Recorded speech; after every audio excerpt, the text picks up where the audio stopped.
नमस्कार, खबरों का पंचनामा देख रहे हैं आप। मैं हूं आपके साथ पूजा। हम लेकर आए हैं देश और दुनिया की 5 बड़ी खबरें, जिसमें चर्चा के लिए मेरे साथ स्टूडियो में मौजूद हैं कैपिटल टीवी के editor in chief doctor Manish Kumar. Doctor साहब, बहुत बहुत स्वागत है आपका। धन्यवाद। सबसे पहले नजर हेडलाइंस पर। कारगिल विजय दिवस के 25 साल पूरे, द्रास पहुंचे पीएम मोदी ने वीर शहीदों को दी श्रद्धांजलि, पाकिस्तान को दी सीधी चेतावनी, आतंकवाद पर किया कड़ा प्रहार, अग्निवीर योजना पर विपक्ष को जमकर घेरा। संसद के मानसून सत्र का आज 5वां दिन, अग्निवीर योजना के विरोध में उठे सुर, किसानों के मुद्दे पर भी जमकर हंगामा, विपक्ष की हरकतों पर भड़के सभापति। कांवड़ यात्रा रूट पर दुकानदारों की नेम प्लेट लगाने पर सुप्रीम रोक बरकरार, 5 अगस्त को होगी अब फिर सुनवाई। यूपी बीजेपी में खटपट पर अब फैसला होगा झटपट, 3 दिनों तक दिल्ली में ही रहेंगे मुख्यमंत्री योगी आदित्यनाथ, पीएम मोदी शाह नड्डा से होगी खास मुलाकात। केजरीवाल की रिहाई के लिए विपक्ष होगा एकजुट, 30 जुलाई को प्रदर्शन करेगा इंडिया गठबंधन, दिल्ली के जंतर मंतर में विरोध प्रदर्शन की तैयारी। खबरों की शुरुआत में सबसे पहले बात कारगिल विजय दिवस की, जिसके 25 साल आज पूरे हो गए। आज यानी 26 जुलाई को पूरा देश कारगिल दिवस पर शहीदों को याद कर रहा है। इस मौके पर प्रधानमंत्री नरेंद्र मोदी द्रास पहुंचे, जहां उन्होंने करगिल में शहीद हुए जवानों को श्रद्धांजलि दी, शहीदों के परिवार वालों से मुलाकात की, शंकुनला सुरंग परियोजना का पहला विस्फोट भी किया, कारगिल वॉर मेमोरियल का दौरा किया और लगभग अपने 20 मिनट के भाषण में पाकिस्तान, आतंकवाद, जम्मू कश्मीर, लद्दाख, अग्निपथ योजना और विपक्ष पर अपने विचार व्यक्त किए। आतंकवाद का समर्थन करने वाले पाकिस्तान का चेहरा उजागर करते हुए पीएम ने कहा कि पाकिस्तान ने अपने इतिहास से कुछ नहीं सीखा। आज जब मैं उस जगह से बोल रहा हूं जहां आतंक के आकाओं को मेरी आवाज सीधे सुनाई पड़ रही है, मैं आतंकवाद के इन सरपरस्तों को कहना चाहता हूं कि उनके नापाक मंसूबे कभी कामयाब नहीं होंगे। इतना ही नहीं, सेना की अग्निपथ स्कीम को लेकर उठ रहे सवालों को लेकर उन्होंने विपक्ष पर भी निशाना साधा।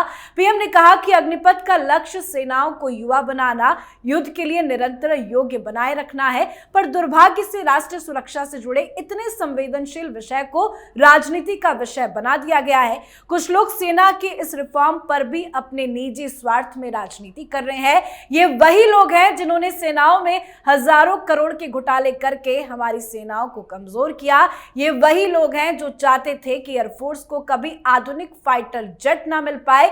ये वही लोग हैं जिन्होंने तेज फाइटर प्लेन को भी डिब्बे में बंद करने की कोशिश की है। आज द्रास से पीएम मोदी ने आतंकवाद, पाकिस्तान और विपक्ष तीनों को आड़े हाथों ले लिया। देखिए, हिंदुस्तान के लिए आज का दिन एक फक्र करने वाला दिन है।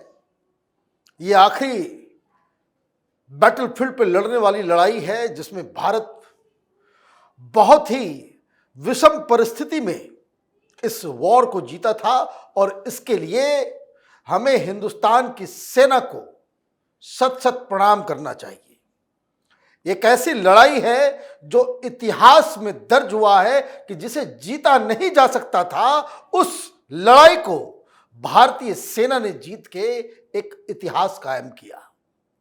अब प्रधानमंत्री मोदी जिस तरह की रणनीति उन्होंने पाकिस्तान के लिए बनाई है, बिना गोली चलाए पाकिस्तान आज तबाह और बर्बाद हो चुका है। इकॉनमी खत्म, सब कुछ खत्म। यूपी की सरकार थी, कारगिल वॉर के बाद भी हम अमन की आशा दीप जला रहे थे। ये कांग्रेसियों ने जिस तरीके से हिंदुस्तान के स्वाभिमान के साथ कॉम्प्रोमाइज किया, यहां के नेता, यहां के ये लालू यादव वहां जाकर के भाषणबाजी करते थे। दुश्मन की चमचागिरी करना कांग्रेस का ट्रेडमार्क बन गया था। प्रधानमंत्री मोदी 2014 में आए, ऐसा नट बोल्ट टाइट किया, आज देखिए पाकिस्तान किस गर्त में चला गया है। तो प्रधानमंत्री मोदी राष्ट्रीय सुरक्षा को लेकर और प्रधानमंत्री मोदी की सरकार जब से आई है, हमारी विदेश नीति और खास करके लिए पाकिस्तान के लिए जो रणनीति बनी हुई है, कूटनीति है, वो हिंदुस्तान और हिंदुस्तान में रहने वाले लोगों के लिए काफी अच्छी मानी जाती है। अब विपक्ष के रोल के ऊपर भी उन्होंने कहा, अग्निवीर जैसी योजनाओं को लेकर जिस तरह से राहुल गांधी को वो तमाम चीजों से दिक्कत है जिसमें आर्मी की बेहतरी होती है। राहुल गांधी के बारे में कुछ कहना जरूरी नहीं है, वो इसलिए क्योंकि जो व्यक्ति अपने भाषण में ये कहता हो कि बॉर्डर पे हमारी सेना पिटती है, चाइना वाले पिट के चले जाते हैं, चाइनीज अंदर घुस आते हैं, तो जिसकी मानसिकता ऐसी है उसके बारे में, उनके बयानों के बारे में, उनकी राजनीति के बारे में कुछ भी कमेंट करने लायक कुछ बचा नहीं है। जी, तो पूरे देश भर में वीर शहीदों के बलिदान को याद किया जा रहा है। तो वहीं कारगिल विजय दिवस के मौके पर लोकसभा और राज्यसभा में भी आज वीर जाबाजों को याद किया गया। दोनों ही सदनों में शहीद सैनिकों की वीरता को याद करके श्रद्धांजलि दी गई। 2 मिनट का मौन रखा गया और इसके बाद आज की कार्रवाई शुरू की गई। पर हमेशा की तरह आज फिर से विपक्ष का वही घिनौना रवैया नजर आया। बजट पर सार्थक चर्चा के बजाय विपक्ष ने जमकर हंगामा काटा। आज किसानों को लेकर जमकर हंगामा बरपा। शिवराज सिंह चौहान जब फसलों की एमएसपी गिनाने लगे तो विपक्षी सांसदों ने हंगामा शुरू कर दिया। हंगामा इतना बढ़ गया कि सभापति धनखड़ ने रणदीप सुरजेवाला को बाहर जाने को कह दिया। तो वहीं बजट भाषण पर चर्चा के दौरान जेडीयू नेता राजीव रंजन सिंह ने कहा कि बजट पर चर्चा से ज्यादा मोदी की आलोचना पर चर्चा हो रही है। बजट के रूप में मोदी जी ने जो गुगली फेंकी है उस पर विपक्ष के लोग बोल्ड हो चुके हैं, ये विधवा विलाप कर रहे हैं। रंजन सिंह ने कहा कि जेडीयू और टीडीपी चुनाव से पहले ही बीजेपी के साथ है। ये प्री पॉल अलायंस है, हमारा अलायंस फेविकोल से जुड़ा हुआ है, ये हमेशा बना रहेगा। तो वहीं आज अग्निवीर को लेकर भी संसद में बवाल मचा। द्रास से दिए गए पीएम के भाषण का जिक्र हुआ। समाजवादी पार्टी के सांसद अवधेश प्रसाद ने कहा कि इंडिया गठबंधन की सरकार आएगी तो हम 24 घंटे में इस योजना को खत्म करके सामान्य भर्ती करेंगे। क्यों बार बार संसद में अग्निवीर को लेकर इतना बवाल हो रहा है? देखिए, इनकी दिक्कत क्या है कि हिंदुस्तान में जो कुछ भी अच्छा होता है उसको लेकर के ये लोग परेशान चल रहे हैं, हमेशा इसका विरोध करेंगे। अग्निवीर इसलिए चाहिए क्योंकि you always want young population in the army, कि जो लड़ाई लड़ने के दौरान ऐसा ना हो कि हम लड़ाई के मैदान में पहुंचे और वहां पे सब 35+ लोग जो है वहां पे मैदान में खड़े हैं। You need young people. लेकिन इन लोगों से इस तरह की उम्मीद करना यह हमारी आपकी बेवकूफ़ी होगी। ये सब एक फ्रस्ट्रेटेड किस्म के लोग हैं। इनकी हर बातों में लगता है कि हम सरकार में आएंगे तो ये कर देंगे। मैं अभी सरकार में नहीं हूं ना, जब सरकार में आओगे तब आकर के कहना। रही बात राज्यसभा की, जहां रणदीप सुरजेवाला को बाहर का रास्ता दिखाया गया, बड़े नाराज थे धनखड़ साहब, आज खूब डांट खिलाई है। क्या रोकना चाह रहे थे? विपक्ष क्यों हंगामा कर रहा था? क्योंकि ये राहुल गांधी इस तरह के एलिमेंट से मिल रहे आंदोलन जीवियों से। प्लान बना रखा है कि 15 अगस्त को जो है वो फिर से ट्रैक्टर लेकर के आएंगे, फिर से दिल्ली में हंगामा करेंगे, उपद्रव मचाएंगे और उसके लिए किसान का बहाना बनाएंगे। तो आज शिवराज सिंह चौहान जो कृषि मंत्री है, वो अपने भाषण में जैसे ही उन्होंने बताना शुरू किया कि ये एमएसपी का विलाप आप लोग करते हो, तो एमएसपी आपने 10 सालों में कितने अनाज को खरीदा, हम कितना खरीद रहे हैं, आप किस रेट पे खरीदे, हम किस रेट पे खरीदे, तो उसमें आसमान जमीन का फर्क है। तो जैसे ही उन्होंने बोलना शुरू किया, ये लोग हल्ला गदाल करना शुरू कर दिया, जो बार बार इन लोगों की आदत है। लेकिन इससे धनखड़ साहब नाराज हुए और रणदीप सुरजेवाला को कहा कि भाई आप बाहर जाओ, 10 साल तक तुम्हारी सरकार थी, तुम तमाशा मत करो। जयराम रमेश को कहा कि भाई आपको किसान का क नहीं मालूम है, आपको क्या मालूम है कि किसान किस तरह से जीवन यापन कर रहा है, उनकी समस्याएं क्या है। तो आप ये समझिए कि ये सब प्रपंच इसलिए हो रहा है क्योंकि किसान के नाम पे, किसान के लिए नहीं, किसान के नाम पे 15 अगस्त को विपक्ष इस देश में कुछ कोहराम मचाने की तैयारी कर रहा है। जी, अब बात करते हैं कांवड़ यात्रा नेम प्लेट को लेकर सुप्रीम सुनवाई की। सुप्रीम कोर्ट ने आज एक बार फिर कहा कि कांवड़ रूट पर खाने पीने की दुकानों पर नेम प्लेट लगाने के आदेश पर रोक जारी रहेगा। कोर्ट ने आदेश जारी करते हुए अपने 22 जुलाई के अंतरिम आदेश को जारी रखने की बात कही है। कोर्ट ने कहा कि यह आदेश 5 अगस्त तक जारी रहेगा और उसी दिन आगे की सुनवाई होगी। इसी के साथ सुप्रीम कोर्ट ने मध्य प्रदेश और उत्तराखंड सरकार को काउंटर एफिडेविट दायर करने का आदेश दिया है। सुनवाई के दौरान सीनियर वकील अभिषेक मनु सिंघवी ने अदालत को बताया कि उन्हें बीती रात ही 10:30 बजे यूपी सरकार की तरफ से जवाब मिला। जवाब पढ़ने का वक्त ही नहीं मिला। तो वहीं यूपी सरकार ने तथ्यों और सबूतों के साथ अपने जवाब में सुप्रीम कोर्ट को बताया कि आखिर क्यों यूपी सरकार ने इस आदेश को पारित किया था। पर अब अगली सुनवाई लंबी टल चुकी है। आज क्या कुछ हुआ सुप्रीम कोर्ट में? कुछ नहीं हुआ, यही कि हिंदू आस्था, हिंदुओं की धार्मिक भावना वो कोई मायने नहीं रखता इस देश के अंदर भी। 5 तारीख को आप सुनवाई करेंगे, 2 तारीख को तो खत्म हो जाएगा सब कुछ, कांवड़ यात्रा खत्म हो जाएगा। फिर आप देते रहना, आप जस्टिस देते रहना आप। अजीब मुल्क है ये। आतंकवादियों के लिए रात के अंधेरे में अदालतें बिछ जाती है। टुकड़े टुकड़े गैंग का मसला हो तो टेलीफोन के ऊपर बेल दे दिया जाता है। यहां कानून को इंप्लीमेंट करने की बात हो रही है। यह फूड सेफ्टी एक्ट 2006 के इंप्लीमेंटेशन की बात है और सुप्रीम कोर्ट मसले को टाल रहा है। तो इससे बढ़िया 22 तारीख को ही कह देते। ये टेक्निकलिटीज के अंदर फंसा करके आप चीजों को क्यों इतना लंबा कर रहे हो? कांवड़ यात्रा में नेम प्लेट लिखना था दुकानदारों को, अब कांवड़ यात्रा खत्म और नेम प्लेट जो है आपका आदेश जो है वो जारी रहेगा, तो अब तो कुछ दूसरा काम करना पड़ेगा। हिंदू समाज एकत्रित नहीं है, इसलिए ये तमाशा, ये बेइज्जती बार बार होती है, बार बार होती है। कोर्ट का फैसले का मतलब यही है कि तुम अपना नाम छिपा के, पहचान छिपा के हिंदुओं को धोखा दोगे, देश में सेकुलरिज्म आ जाएगा।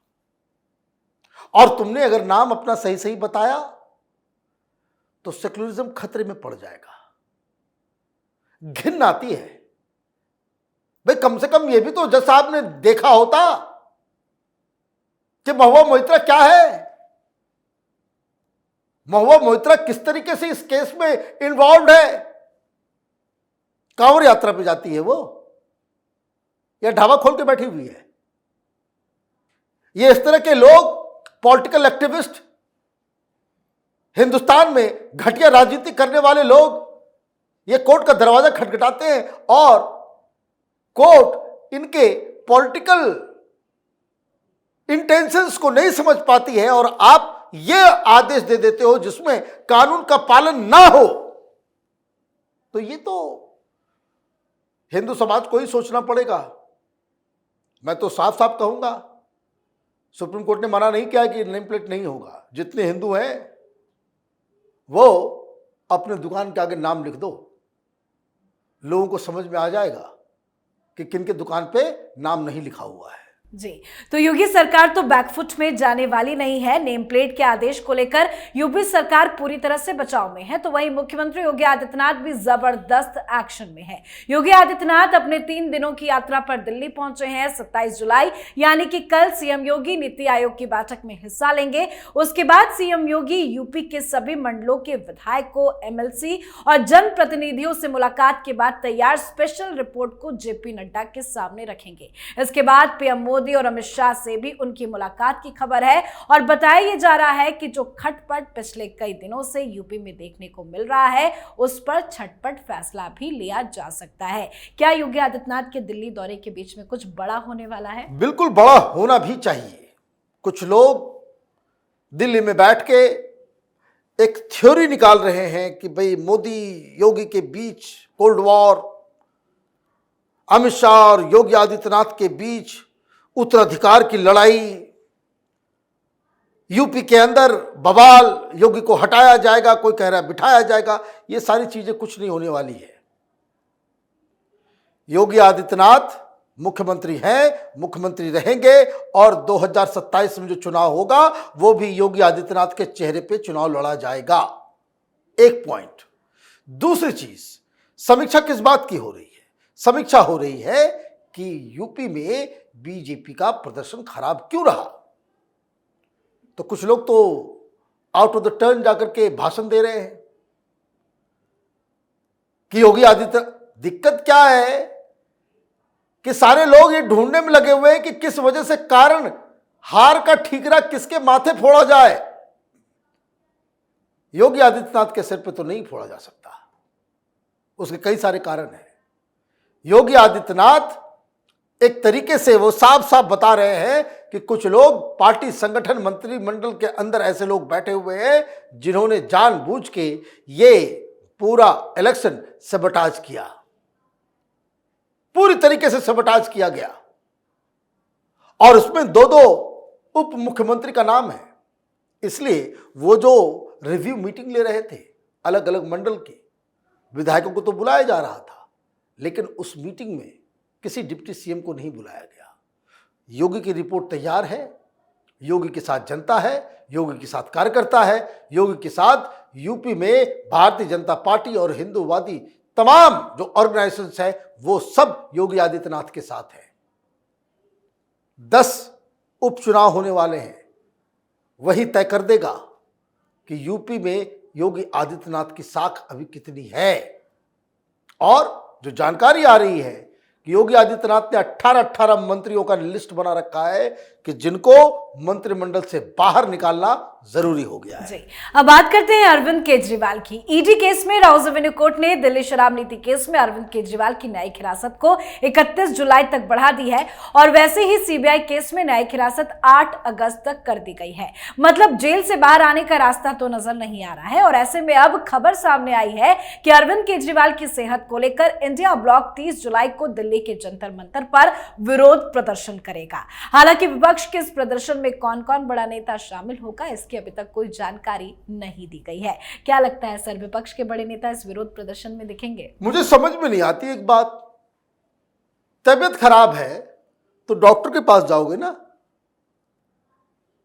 मरने वाले हो तो आईसीयू में भर्ती होगे ना, वेट कम हो रहा है तो उसके लिए मेडिकल बोर्ड उसके लिए इलाज करेगा ना। पार्लियामेंट में हंगामा करने से, धरना प्रदर्शन करने से वेट बढ़ जाएगा, स्वास्थ्य ठीक हो जाएगा। तो इसका मतलब क्या है? इसका मतलब है कि ये एक राजनीतिक पहल है। ये पहल बार बार संजय सिंह और ये चड्डा ये करता रहा है। कांग्रेस पार्टी से वो गया था ये कहने के लिए कि भाई सारे लोग तिहाड़ जेल मिलने चले। मल्लिकार्जुन खड़गे ने इन्हें मना कर दिया कि नहीं ये सब काम नहीं होगा। तब ये कि नया तमाशा इन लोगों ने शुरू किया है। अब कांग्रेस इसमें शामिल होगी नहीं होगी ये तो आगे की बात है, लेकिन क्या करें, कब तक बचाओगे। एक और आज सीबीआई जांच पड़ गई, साढ़ू साहब फंस गए। इनके साढ़ू होते हैं पत्नी के जीजा जी। नाले के लिए काम दिया गया था कि नाला बनाओ, तो एक तो कट्टर ईमानदार हो तो अपने साढ़ू को क्यों ठेका दे रहे हो? साढ़ू जी को नहीं देना था ठेका, क्योंकि फिर सवाल उठेंगे ही। और साढ़ू जी भी साढ़ू जी, तो भाई जब साढ़ू ही मुख्यमंत्री है तो वो उसने क्या किया, पैसे निकाल लिया, ना नाला बनाया ना पेवमेंट बनाया और पैसे चट कर गया। तो 4 इंजीनियर भी उनके जो है चपेटे में आए हैं। तो आम आदमी पार्टी की यह हालत हो गई है जो यूपीए सरकार की सेकेंड टर्म में कांग्रेस पार्टी की हुई थी कि एक समय बीतता नहीं है, एक सप्ताह होता नहीं है, नया घोटाला सामने आ जाता है। लेकिन इस बार साढ़ू की बात है, सुनीता भाभी के जीजा जी ये कांड करके निकल लिए हैं। तो अब इस पे सीबीआई की जांच दी गई है। तो कब तक आप छिपाएंगे अपने कुकर्मों को, कब तक अपने काले कारनामों के ऊपर जो है पर्दा डालेंगे? और ये धरना प्रदर्शन इनकलाब जिंदाबाद करने से, मोर्चा निकालने से आपके पाप धुलने वाले नहीं है। जी, बहुत बहुत धन्यवाद सर बातचीत के लिए। धन्यवाद। खबरों का पंचनामा में आज के लिए फिलहाल इतना ही। देश विदेश की बाकी खबरों और उनके सटीक एनालिसिस के लिए देखते रहिए कैपिटल टीवी। हमें लाइक कीजिए, शेयर कीजिए और कैपिटल टीवी को सब्सक्राइब कीजिए। नमस्कार।